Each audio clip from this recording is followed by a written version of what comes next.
قرآن حکیم کا 5واں پارہ ہے۔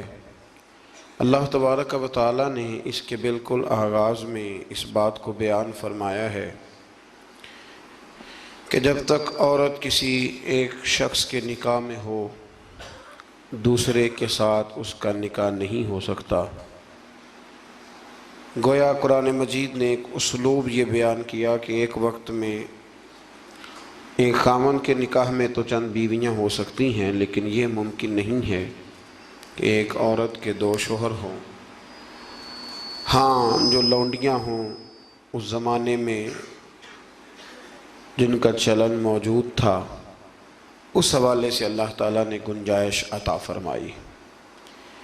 اسی تفصیل کو پہلے رکوع کے اندر مختلف انداز میں بیان کیا گیا اور یہ بتلایا گیا کہ اسلام ہر خواہش کو پورا کرنے کے لیے پاک، صاف اور جائز رستہ عطا کرتا ہے۔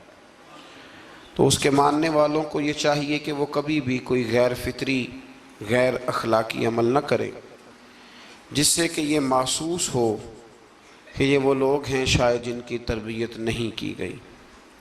اللہ تبارک و تعالیٰ نے بہت ساری باتیں ارشاد فرمانے کے بعد اسی پارے کی آیت نمبر 28 کے اندر ارشاد فرمایا کہ یرید اللہ ان یخفف عنکم، فرمایا اللہ تعالیٰ چاہتا ہے کہ تم پر پابندیوں کا بوجھ ہلکا کرے۔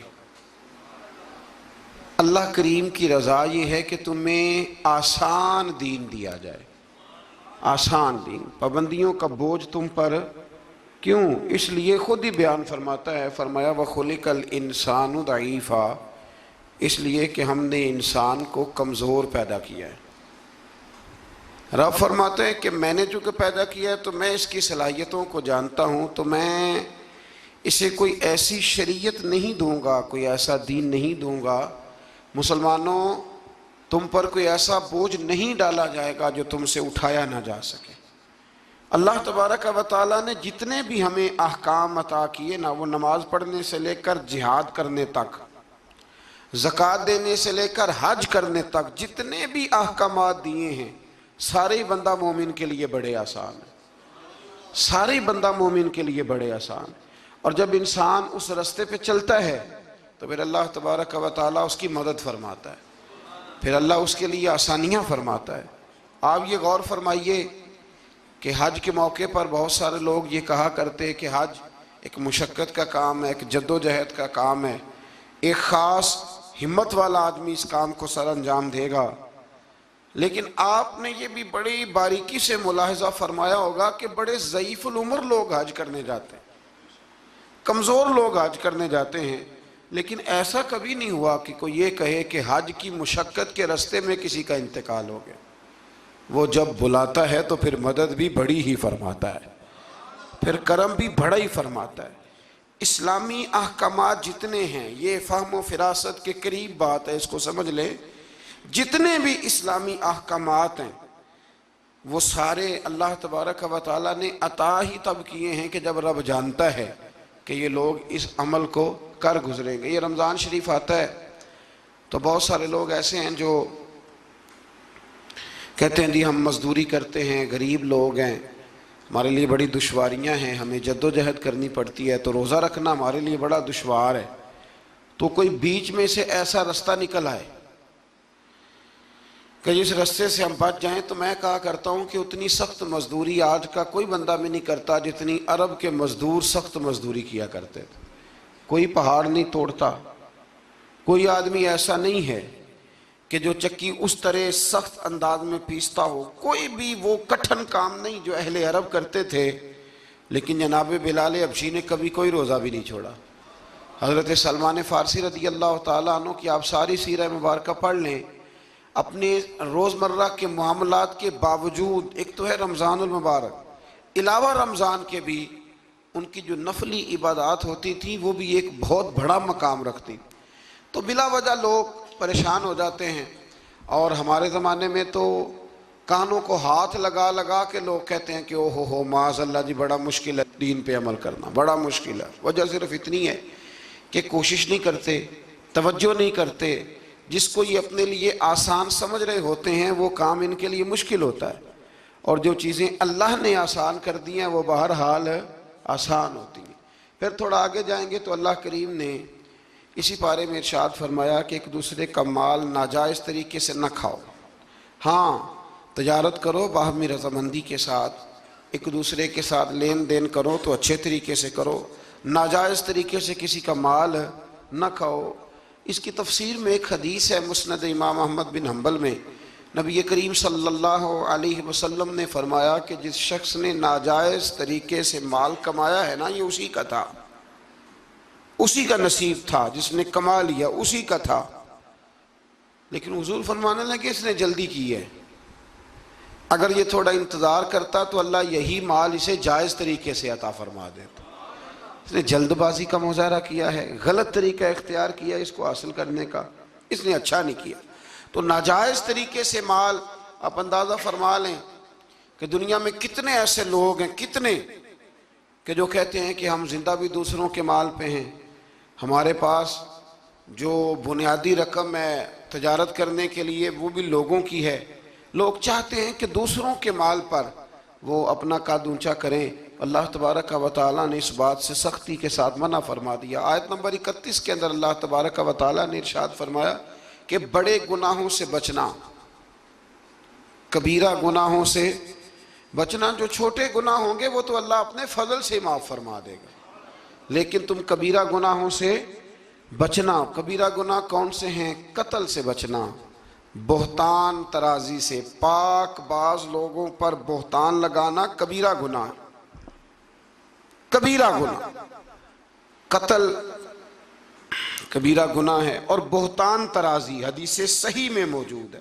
ہمیں بالکل نہیں پتہ ہوتا کہ سامنے والے کے معاملات کیا ہے، لیکن ہم بہتان لگا دیتے ہیں، اور شریعت کے اندر باقاعدہ اس کی حد رکھی گئی ہے، کوڑوں کی سزا رکھی گئی ہے۔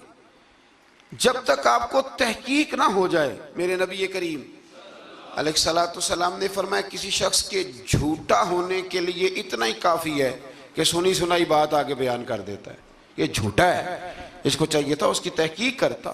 اسی طریقے سے یتیم کا مال کھا جانا، یہ رمضان شریف آئے گا تو بڑے سارے لوگ چندہ لینے کے لیے میدانوں میں نکلیں گے، بڑے سارے لوگ یتیموں کا نام لیں گے، بیماروں کا نام لیں گے، کمزوروں کا نام لیں گے، مدارس کا نام لیں گے۔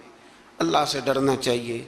اللہ کریم نے جو میرے اور میرے بچوں کے حصے میں رکھا ہے وہ کوئی دوسرا چھین سکتا نہیں، لیکن انداز غلط اختیار کرنا، اس سے انسان کا نقصان ہوتا ہے۔ کبیرہ گناہوں میں اس کو رکھا گیا۔ اسی طرح زنا کرنا، میدان جہاد سے بھاگ جانا، والدین کی نافرمانی کرنا، یہ سب کبیرہ گناہ ہے۔ اور اللہ کریم نے آیہ مقدسہ میں ارشاد فرمایا کہ تم کبیرہ گناہوں سے بچ جانا، صغیرہ اللہ اپنے فضل سے معاف کر دے گا۔ صغیرہ گناہ کیسے معاف ہوتے ہیں؟ نبی کریم علیہ السلام نے فرمایا تم فرض نماز کے بعد نا 33 بار سبحان اللہ پڑھو، 33 بار الحمدللہ، اور 34 بار اللہ اکبر پڑھو۔ یا رسول اللہ کیا ملے گا؟ فرمایا تمہارے گناہ اگر سمندر کی جھاگ کے برابر بھی ہوئے تو اللہ اپنے فضل سے معاف فرما دے گا۔ اور فرمایا نماز تسبیح زندگی میں ایک دفعہ پڑھ لینا، اگر تمہارے گناہ سمندر کی جھاگ کے برابر ہوئے تو اللہ معاف فرما دے گا۔ بہت سارے ایسے وظائف، بہت سارے ایسے اعمال، لیکن ان سے صغیرہ گناہ معاف ہوتے ہیں، کبیرہ گناہ ان سے معاف نہیں ہوتے۔ تھوڑا سا آگے چلیں گے تو اللہ تبارک و تعالیٰ نے حکم دیا ہے کہ اللہ کی عبادت کرو، لیکن فقط عبادت کر کے اپنے آپ کو مطمئن نہ کرو، بلکہ اس کے ساتھ حقوق بھی ادا کرو۔ وَاعْبُدُوا اللَّهَ وَلَا تُشْرِكُوا بِهِ شَيْئًا، اللہ کی عبادت کرو اور اس کے ساتھ کسی کو شریک نہ ٹھہراؤ، اور اس سے آگے بھی بڑھو۔ وَبِالْوَالِدَيْنِ إِحْسَانًا، اپنے والدین کے ساتھ احسان کرو۔ یہاں مفسرین نے بیان کیا کہ یہ نہیں کہا گیا کہ والدین پر احسان کرو، والدین کے ساتھ احسان کرو، ان کے ساتھ اچھا رویہ اختیار کرو۔ حضرت قاضی صاحب رحمۃ اللہ نے یہاں ایک جملہ لکھا ہے، بڑا ہی دل کرتا ہے میرا کہ وہ جملہ کہہ دوں۔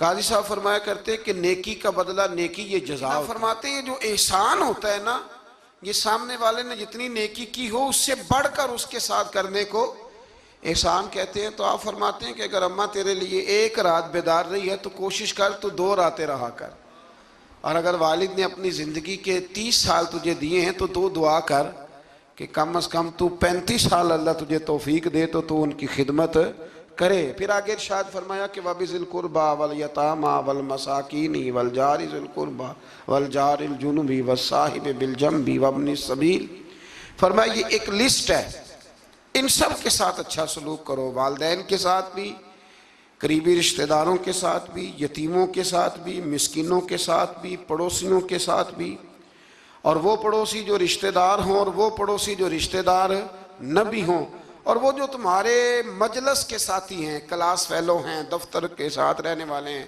دوست ہیں، کلیگ ہیں، ان کے ساتھ بھی اچھا سلوک کرو، اور مسافروں کے ساتھ بھی اچھا سلوک کرو۔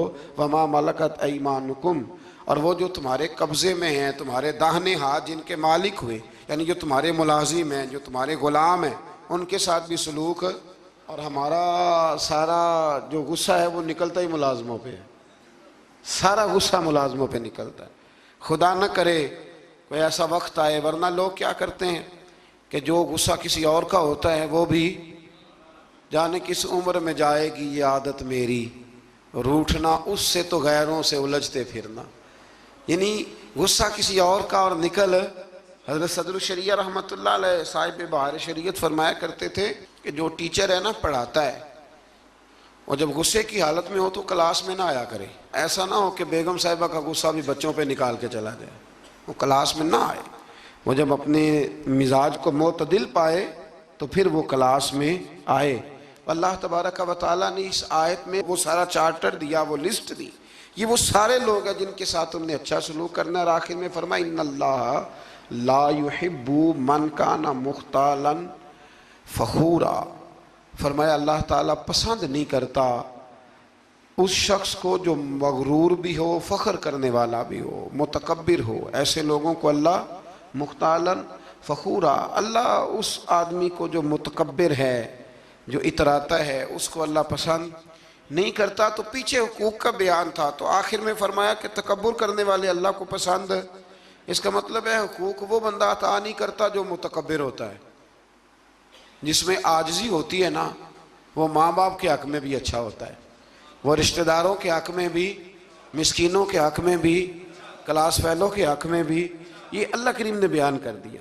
فرمایا جو متکبر ہوتا ہے وہ کسی کے حق میں بھی اچھا نہیں ہے۔ آخر میں تکبر کا ذکر کرنے کا معنی یہ ہے کہ وہ بندہ اگر عاجزی والا ہو تو پھر وہ سارے حقوق صحیح طور پر ادا کر لے گا۔ تھوڑا سا آگے بڑھ کے اسی پارے میں اللہ تبارک و تعالیٰ نے بخل کی، کنجوسی کی مذمت فرمائی۔ فرمایا کچھ لوگ ایسے ہیں جو بخل کرتے ہیں اور دوسروں کو بھی بخل کرنے کا حکم دیتے ہیں، اور جو اللہ نے انہیں اپنے فضل سے دیا اس کو چھپاتے ہیں۔ یہ آیت نمبر 37 ہے۔ آپ کو بہت سارے لوگ معاشرے میں ایسے ملیں گے جو آپ کو مشورہ دیں گے، چھوڑو یار، یہ ان لوگوں کا تو کام ہے چندے جمع کرنا، یہ تو کام ہے ان لوگوں کا، یہ آ جاتے ہیں ویلفیئر سوسائٹی والے، یہ آ جاتے ہیں سڑک بنانے والے، اسکول والے، یہ لوگ آ جاتے ہیں، تو یہ مشورہ دیا جاتا ہے، خود بھی بخل کرتے ہیں اور لوگوں کو بھی بخل کا مشورہ دیتے ہیں۔ یاد رکھیں اللہ تبارک و تعالیٰ جب آپ کو آپ کی ضروریات سے زیادہ دیتا ہے نا، تو اس کا مطلب ہے کہ پھر اللہ نے آپ کو کسی کے لیے بانٹنے کے لیے دیا ہے۔ جب اللہ تبارک و تعالیٰ نے دیا ہے تو پھر اللہ کے دیے سے اس کی راہ میں خرچ کرنا یہ انسان کو نفع دیتا ہے، یہ اس کا فائدہ کرتا ہے۔ میرے نبی پاک علیہ السلام نے فرمایا جب صبح ہوتی ہے نا تو 2 فرشتے زمین پر اترتے ہیں، ایک فرشتہ یہ کہتا ہے کہ اے اللہ سخی کو زیادہ عطا فرما، اور دوسرا کہتا ہے اللہ جو بخیل ہے نا، کنجوس ہے، ہونے کے باوجود خرچ نہیں کرتا، اللہ اسے روک لے، اسے عطا نہ فرما۔ دونوں فرشتے یہ کہتے ہیں، اور حضور فرمانے لگے جو سخی ہے وہ اللہ کے بھی قریب ہے، لوگوں کے بھی قریب ہے، اور جنت کے بھی قریب ہے، اور جو کنجوس ہے وہ بندوں سے بھی دور ہے، معاذ اللہ اللہ سے بھی دور ہے، اور جنت سے بھی دور ہے۔ تو کوشش کریں جو اللہ نے دیا ہے اس میں سے اللہ کے راستے میں خرچ کیا جائے۔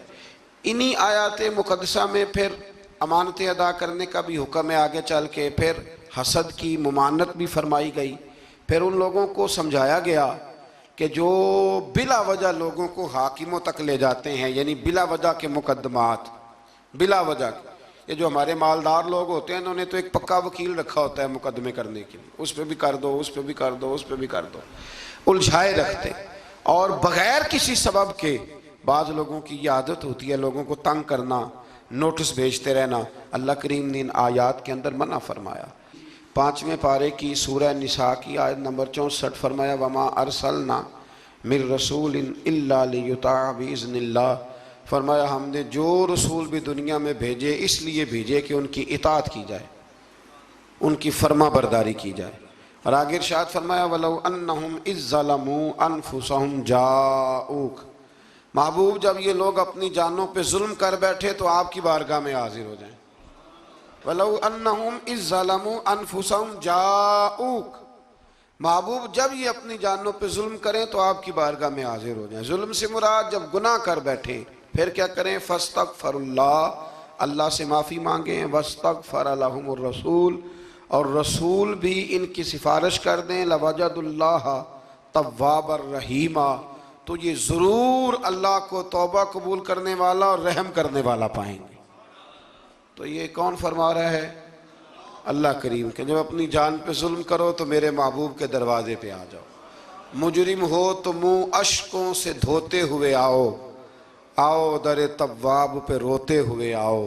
قرآن میں موجود ہے توبہ کا طریقہ، سرکار کی دہلیز سے ہوتے ہوئے آؤ۔ اب کچھ لوگ یہاں اپنی مرضی کی تشریح بھی کرتے ہیں، کچھ لوگوں کا مزاج بن جاتا ہے، وہ کہتے ہیں جی پہلے تو کہنے لگے کہ اس آیہ مبارکہ کے مفاہیم ہی کچھ اور ہیں، پھر جب امت نے زیادہ بیان کیا تو کہنے لگے یہ حضور کی حیات ظاہرہ تک تھی۔ تو میں نے کہا یہ کہاں لکھا ہوا ہے؟ قرآن مجید میں کہاں لکھا ہوا ہے؟ اللہ پاک نے تو مطلق کہہ دیا کہ جب بھی ظلم کرو تو میرے محبوب کی بارگاہ میں، چاہیے تھا نا کہ جو تشریح تم کر رہے ہو، اللہ کریم انہی الفاظ کے ساتھ بیان فرماتے کہ زندگی میں جانا بعد از وصال نہ جانا۔ تو جب اللہ کریم نے اس حکم کو مطلق رکھا، مسند امام احمد بن حنبل میں حدیث ہے، خلیفہ عبد الملک بن مروان کہتا ہے کہ میں رات کے وقت نہ نبی کریم علیہ السلام کے روضہ اطہر کی طرف نکلا تو میں نے ایک شخص کو نا حضور کی قبر انور پر لیٹے ہوئے دیکھا، اور کس طرح لیٹے تھے کہ اپنے رخسار نبی پاک علیہ السلام کی قبر کے ساتھ وہ رگڑ رہے تھے۔ تو کہتے میں نے ان کو ٹھوکر ماری، میں نے کہا تمہیں پتہ ہے تم کیا کر رہے ہو؟ کہتے ہیں جب انہوں نے چہرہ اٹھایا تو میں حیران ہی ہو گیا کہ وہ عام آدمی نہیں، وہ تو حضرت ابو ایوب انصاری ہیں، اور کہنے لگے مجھے پتہ ہے میں کیا کر رہا ہوں، میں کسی بت اور پتھر کے پاس نہیں آیا، میں اپنے رسول کے پاس حاضر ہوا۔ حضرت ابو ایوب انصاری، یہ انداز دیا ہے ہمیں صحابہ نے۔ حضرت مولا کائنات شیر خدا علی المرتضیٰ رضی اللہ تعالیٰ عنہ فرماتے ہیں حضور کے وصال کو تیسرا دن تھا، بڑی تکلیف تھی، بڑا غم تھا، دکھ ابھی تازہ تھا، میں حضور کی قبر انور سے تھوڑے سے فاصلے پر بیٹھا تھا، امام قرطبی نے اس کو لکھا ہے۔ تو کہتے ہیں ایک شخص آیا اور مجھ سے آ کے پوچھتا ہے کہ نبی پاک علیہ السلام کہاں ہیں؟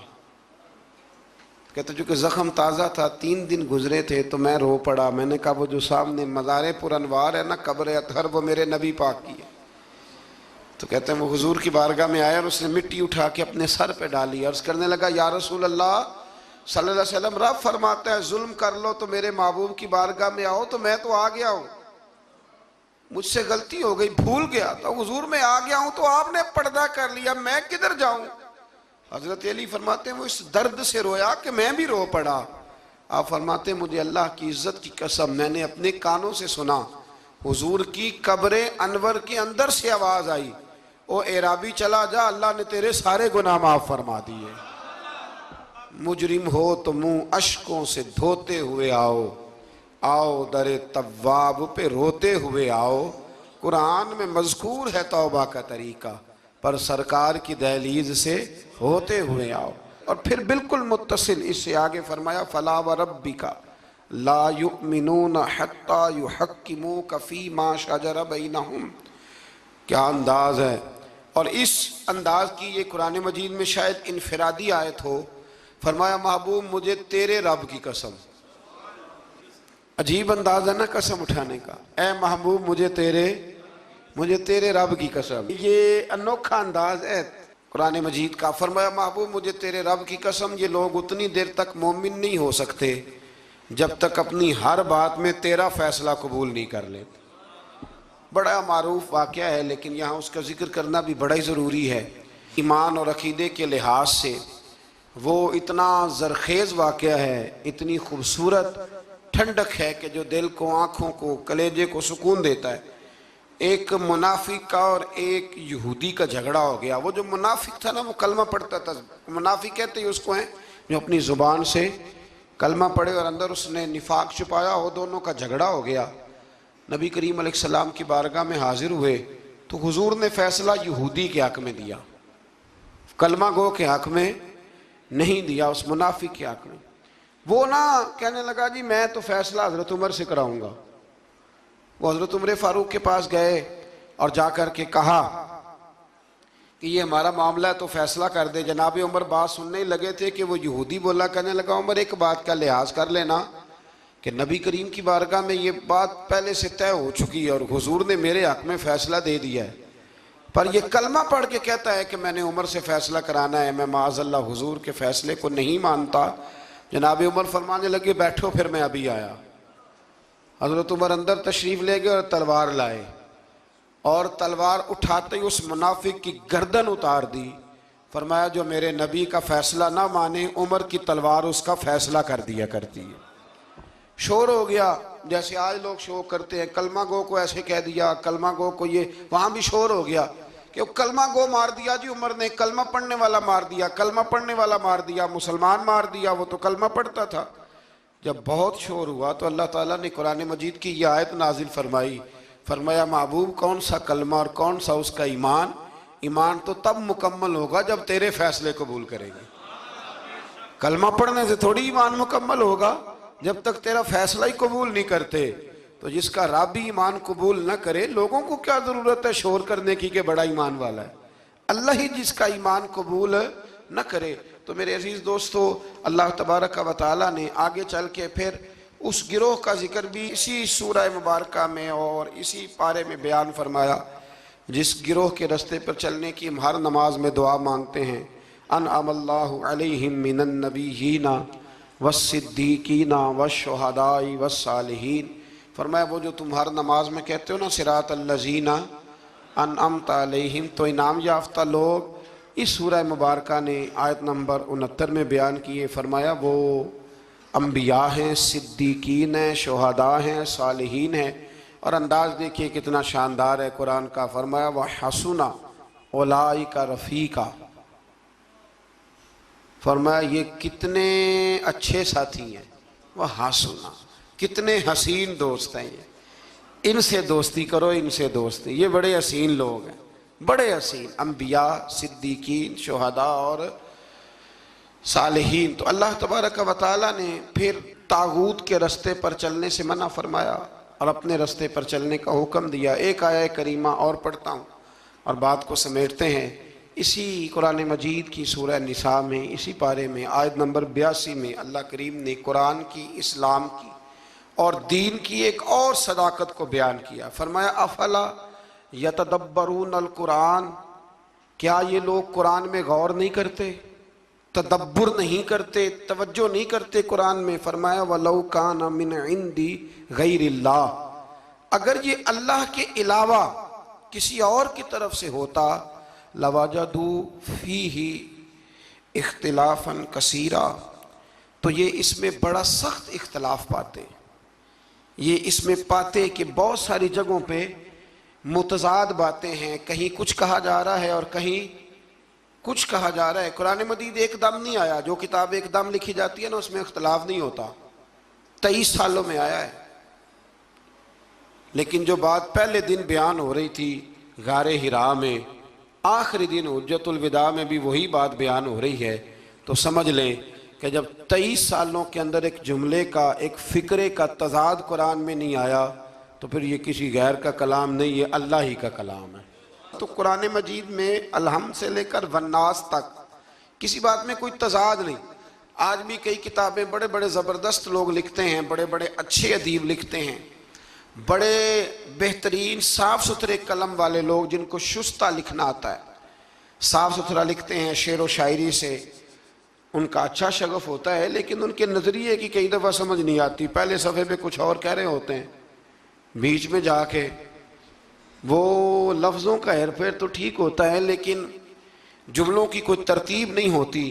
بڑے بڑے عمدہ لوگ آپ کو ملیں گے کہ ان کی باتوں میں تضاد ہوتا ہے، گفتگو کے اندر بہت ساری چیزیں آپ کو ایسی مل جاتی ہیں، کیونکہ کمزور ہے نا، انسان ہے، انسان کبھی کچھ کہتا ہے اور کبھی کچھ کہتا ہے۔ اس لیے انسان کی اور رب کریم کی تخلیق اور گفتگو میں بڑا فرق ہے۔ حضرت حکیم الامت مفتی احمد یار خان صاحب نعیمی رحمۃ اللہ علیہ نے یہاں ایک بات بڑی شاندار بیان فرمائی۔ آپ فرماتے ہیں کہ انسان نے ٹرین تو بنا لی ہے پر کوئی انسان چیونٹی نہیں بنا سکا۔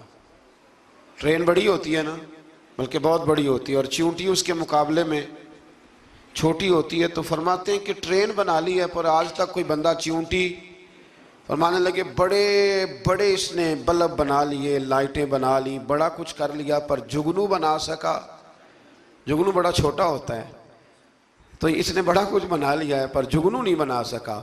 تو سمجھ میں یہ بات آتی ہے، شعور میں یہ بات بیٹھتی ہے کہ اللہ کی تخلیق صرف اللہ ہی کی ہے۔ کسی بندے کی تخلیق، حالانکہ وہ بھی اللہ کی دی ہوئی عقل سے کچھ تخلیق کرتا ہے، اگر کرتا ہے اللہ کے دی ہوئی طاقت سے کرتا ہے، لیکن رب کریم کی تخلیق کے قریب قریب بھی کوئی چیز جا سکتی۔ تو اگر ہمیں بندوں کا کلام بڑا فائدہ دیتا ہے، حضرت میاں محمد بخش صاحب رحمۃ اللہ علیہ کا کلام پڑھا جائے، چونکہ ہمیں سمجھ آتی ہے تو اس کا سحر طاری ہو جاتا ہے۔ اسی طریقے سے اگر کوئی اچھا باعمل عالم گفتگو کرے تو دل پہ بات اثر کرتی ہے، اور میرے رسول کریم اگر کلام فرمائیں تو حضرت انس بن مالک فرماتے ہیں حضور گفتگو کرتے تھے قیامت کے بارے میں تو لگتا تھا اٹھ کے باہر جائیں گے تو قیامت آ جائے گی۔ تو یہ ساری باتیں اگر اثر رکھتی ہیں تو پھر بتائیے اللہ کا قرآن کتنا اثر رکھتا ہے۔ اس میں تدبر کریں، اس میں غور کریں، اس میں فکر کریں، تو انشاءاللہ اللہ تبارک و تعالیٰ بہت سارے راستے آسان کرے گا۔